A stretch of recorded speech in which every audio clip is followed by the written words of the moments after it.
Hello guys and welcome to my jet guide for Battlefield 4. I understand many people struggle with jets in the game and I thought that's something that I could help people out with because I've seen many people who hop in a jet and get scolded in the chat for wasting the team's most precious vehicle after instantly ramming it into the ground. So the first tip I have is fly at a speed of 313.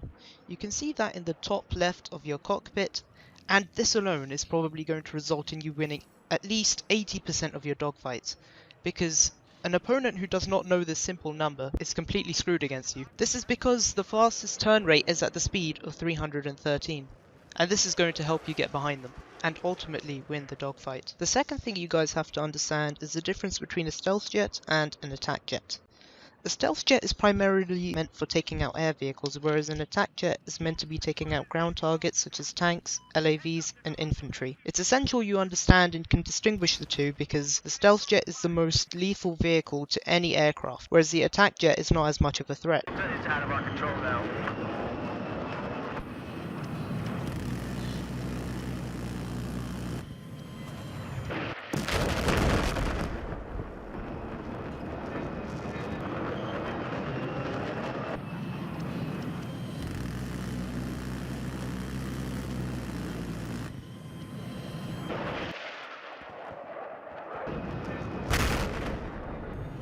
The next thing we're going to talk about is target prioritization. This is a very essential piece of information because this is going to be what keeps you alive in the jet. Your target priority should primarily be the stealth jet, then the attack jet, then the mobile anti-aircraft, lock-ons and tanks. So now we're going to be moving on to the loadouts of the jets themselves, starting off with the stealth jet. So I like to use the 20mm cannon as it has the capability to destroy light armor and other aircraft, and that's the primary role of the stealth jet, is to take out other aircraft, so I would rather optimize that rather than take 25mm for dealing with infantry and 30mm for infantry as well, simply because I would rather optimize the plane's primary purpose. And then I like to use laser guided over the missiles, even though that would optimize the air-to-air capabilities. I would rather use laser guided because I feel like the 20mm cannons are effective enough at dealing with aircraft, and the laser guided can deal up to 60 damage for 2 of the missiles if you have them loaded in at once. But if you are struggling, you can take active radar or passive radars, as they leave little to no warning to enemy pilots when they're being locked onto. As for the countermeasure, I like to use the ECM jammer over the IR flares and the fire extinguisher. This is because it gives you 8 seconds where it takes you off the minimap and it avoids all incoming missiles during those 8 seconds. And for the upgrade, I like to use the belt feeder because that allows me to fire longer, and I find that more useful than the proximity scanner and the stealth coating. This is because the proximity scanner scans the area surrounding the vehicle. However, I don't find that as useful because people are spotted a lot in this game anyways. And the stealth coating increases the time for targeting systems to lock onto the vehicle. However, I still don't find that as useful as being able to have sustained firepower in a fight.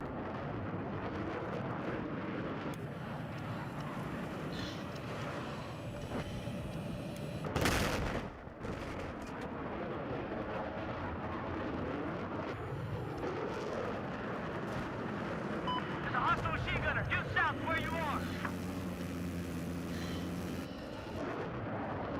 Moving on to the attack jet, the plane is literally strapped onto a gun. That's the idea behind it. So it's very heavy hitting against tanks and LAVs. Any ground targets will be completely destroyed by it. And I like to pair that with the JDAM bomb. It takes a little bit more skill than the other weapons to use, however it's very effective. It does 50 damage if it's a direct hit on a tank. TV guided missiles, I don't really like to use these, particularly because you lose control of your jet effectively and it makes you a very easy target. Hydro rockets are very effective against infantry, however I just don't feel there's enough justification to use it over the JDAM. Heat seekers I would never use because this is meant for ground attacks, not for air-to-air combat, and I would rather optimize it for its use. Countermeasure is the ECM jammer for the prior reasons, and then the belt feeder. The next thing we're going to talk about is the rules of engagement. The first tip is, don't start a fight you cannot finish. and just simply wander off. I can't tell you how many people have done this to me, and every time they have gone down burning in flames, as their multi-million-dollar aircraft has just turned into a piece of junk. The only exception to this would be if they are trying to take you to their base anti-aircraft cannon, which will simply shred your plane into bits as well.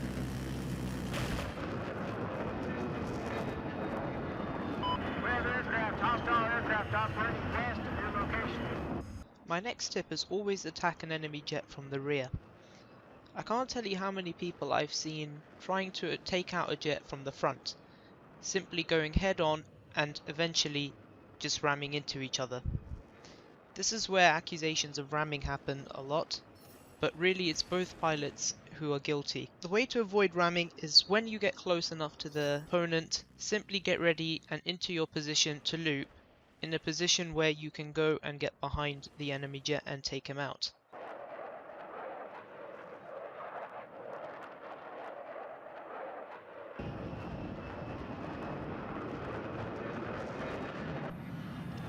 I spotted an enemy vehicle.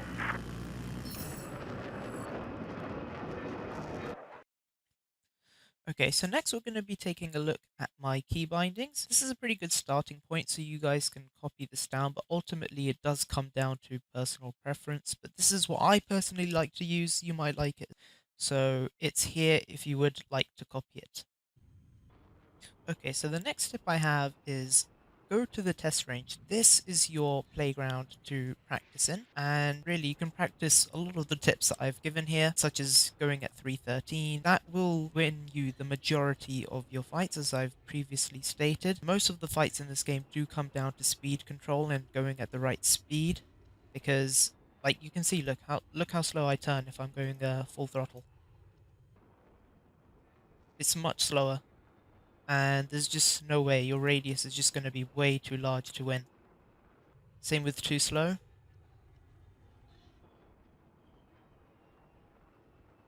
So you just need to make sure you're going at around 313.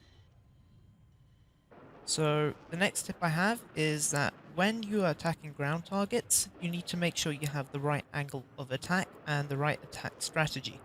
When I'm attacking a tank, what I'll usually do is I'll attack with the cannons first, and I'll get them down to like 50 health, and then I'll drop the J down. That's primarily because they're usually moving, so it's quite hard to hit the bomb first. That's why I like to use the cannons first and then finish them off with the bomb. However, it's a completely different story when it comes to the anti-aircraft cannon. Usually I would hover over it first, drop the J-Dam bomb, and then finish it off with the cannons. This is because it's usually stationary, which makes them much easier to hit. Objective! Attention! I have eyes on an enemy. One of the tips that I have is if you're in the attack jet and you have a stealth jet on you, try and take him to the base anti-aircraft cannon, spot him by pressing Q, and then it should do the job for you. And it's going to be where your nation's flag is on the map, so you want to stay away from that at all costs, because as I mentioned previously, it's going to completely melt you. Try and stay away from it. If he's trying to do that to you and you're on the receiving end, just back out. It's not worth getting melted for. You know, staying in the air for the longest amount of time and taking out more targets should be a bigger priority than just getting greedy and taking out one jet. However, having said that, do make sure that you are also taking out the jets as when they're not on their anti-aircraft cannon, because you know they're going to go for you at some point. You don't want to be caught off guard, and you need to take them out as soon as possible. They are at the top of your priority list at the end of the day. Alright, so the next thing I want to show you guys is the utility of the J-Dam and why I use it over the Hydra rockets. For this I have some clips from my friend Toby, who should really be making this guide instead of me because he's a lot better than me at flying the jets. Toby, why aren't you making the guide? You have to explain it to me. Anyhow, you can see his clips, and it just shows you that once you become skilled with the J-Dam, really there's no reason to take any other weapon in your secondary slot. Yeah, just guys, try and get good with the J-Dam. It's gonna help you out a lot. One more thing that you guys should be aware of is the 2 missile warnings. One missile warning is going to be a smaller beat, it's going to have a lower frequency, and you're going to get it when the missile is just locking onto you. Now remember not to dump your flares too early, because What happens is, a lot of the time, people will try and bait you out with lock-ons to try and get you to dump your flares too early. Then they will simply reacquire you after the flares are gone and take you out that way. So just remember, guys, that wait till you get a higher frequency beeping sound. That means the missile is on its way, and you can then release your flares or your ECM to try and stop it. Additionally, you can try and fly very low to the ground, where you will be under the radar and the missiles cannot get to you. The last piece of advice that I actually have for you guys is the angles of attack on different vehicles. So for the anti-aircraft, you're going to want to have a high angle of attack. This is because you need to be able to take it out very quickly, just quickly drop the JDAM and beam it with your cannons as quickly as possible, otherwise it's simply going to take you out. When it comes to the tanks, I would generally go for a slightly lower angle of attack and hold the brakes as I'm coming in. That way I can have a longer attack run, which is very helpful because that's more time on the strafing run to take out the tank itself. And then as I'm exiting, I will drop the JDAM, and that will finish it off.